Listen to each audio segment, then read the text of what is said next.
All right, so this is the second example. Forgive me for my first one. I haven't explained circuits in like 2 years. So for this example, we got 3 resistors, one 5 ohm, another 5 ohm, and a 10 ohm resistor. They're connected in series to a 10 volt battery. We're going to find our total resistance and our voltage drops for each resistor. We're going to fill in a chart just like we did with the other one. So let's first draw our circuit. So we're going to start from the positive terminal of my battery. And I'm just going to draw 3 resistors, right? The resistors are easier to draw. They're just little squiggly lines. Where you put them on your circuit, it doesn't really matter. I like to make mine evenly distributed, but for actually no reason. So I'm going to start with my 5 ohm resistor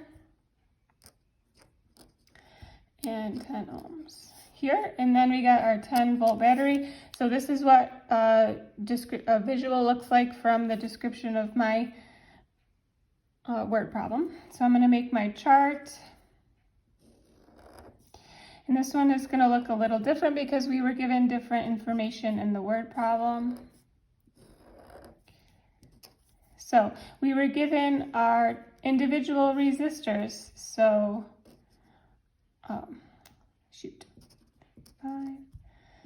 5 ohms, 10 ohms. All right, and then the last row here is going to be our totals. So in series, we know our total resistance is going to be the sum of all of our resistors. So I know my total resistance here is going to be 5 plus 5 plus 10, giving me a total of 20 ohms of resistance for this circuit. And we were also given this 10 volts. This is my total voltage for this circuit. So with this information, we can figure out our current. And then with our current, we can calculate our individual voltage drops over each of these resistors. So using Ohm's law for current, I is V over R. This is for total, but you can also use it for each individual resistor. So my voltage total is going to be 10 volts. And my resistance is going to be 20 ohms.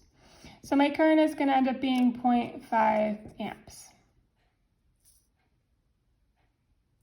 All right, so 0.5 goes into my total. But we know for series circuits, our total current is stays the same in series. So I know that the current through my first resistor is equal to the total current is equal to the current through my second resistor is equal to the current through my third resistor. So this whole column here, when we're in series, we can say our current stays the same. And that leaves us with our voltage drops over each resistor. So we can use Ohm's law again, rearrange for voltage.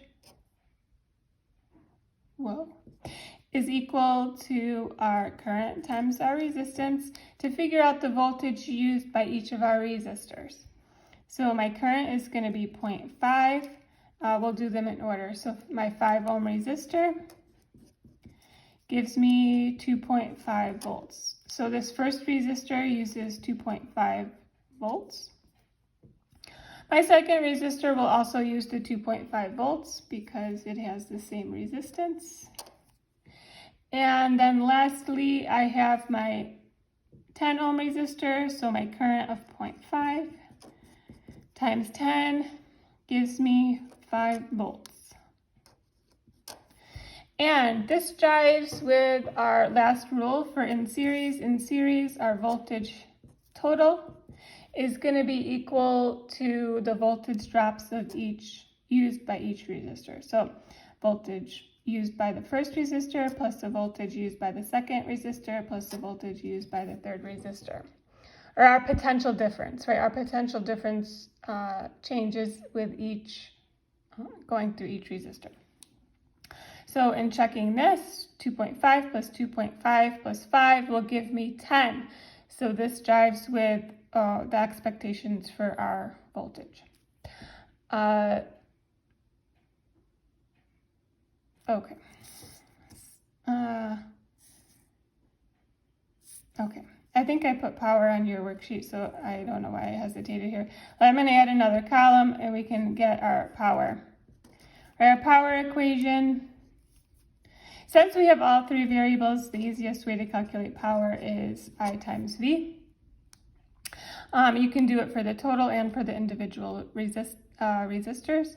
So the power used by my total circuit, I'm going to take my 0.5 times 10 gives me 5 watts.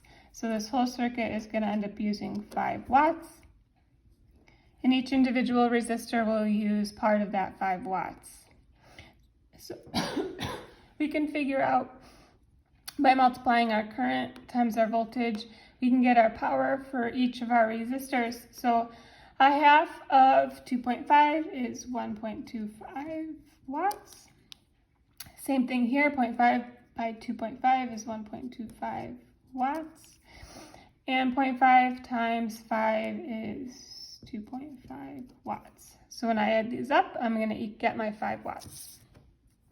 What this thing looks like when it's drawn in a straight line, we're going from the positive terminal of my battery. I'm going to draw my 3 resistors, 2, 3, and end up with the negative terminal of my battery. So I'm going to label these because they're not identical. So my 5 ohm resistor, my 5 ohm resistor, my 10 ohm resistor. So I just follow the path. So from the positive terminal, I first encounter my 5 ohm resistor, then my other 5 ohm resistor, keep going around my path, my 10 ohm resistor, and then back to the negative terminal of my battery. So I'm starting with 10 volts. I have 10 volts going through this wire. Our potential difference hasn't changed because we haven't encountered any resistors yet. Over this resistor, we ended up calculating that we are going to use 5 volts over this resistor, and that leaves us with 5 volts left in this section of wire.